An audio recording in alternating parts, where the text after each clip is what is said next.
partly, mostly because you are just comfortable with who you are. You know who you are. You know what works for you. You know what doesn't. I mean, I'm not going to go to the madrasa. Not that it's a madrasa. Yeah.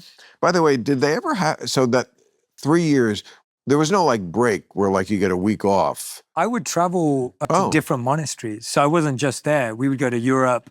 And for example, we were teaching meditation on Europe. Like Hong Kong, like Martin Sheen in Apocalypse Now, where you're in a hotel room and you're like, no, I got to get back in You're in monasteries across Europe. So I was going to London. I was living in monasteries there. I was going off to give classes at colleges. I was living in monasteries in Europe. I would then go back to India. Wow. So you're moving around. You're not in one place because it's encouraged for you to be with different communities. I remember, being in Scandinavia, teaching meditation on the streets. It was the most unique experience I've ever had.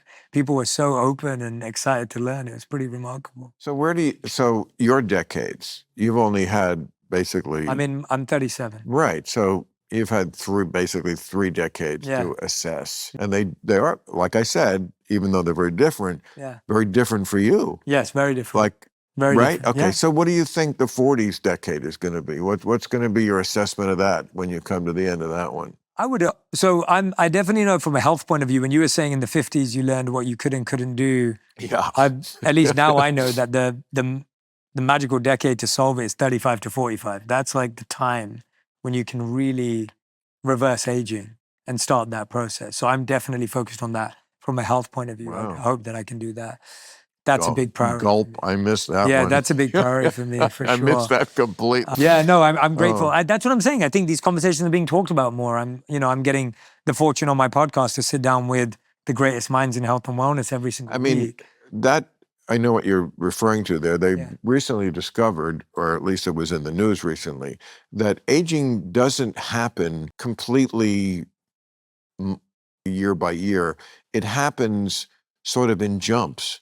And there are times, maybe this is the time you're talking about, where it really jumps a lot. Correct, yeah, 35 to 40. Right, so you want to kind of like arrest that one. Yeah. At that point, you can still make changes. After 45, 50, it becomes harder. Well, hopefully AI will help me with hopefully. this. I mean, I don't think it's impossible. I'm not saying it's not possible. I know plenty of people who've fixed their health after. There's amazing stories. There's so many variables that go into it. Again, like I know people who live terribly unhealthy lives, but they're just so happy. Yeah, and are just fine.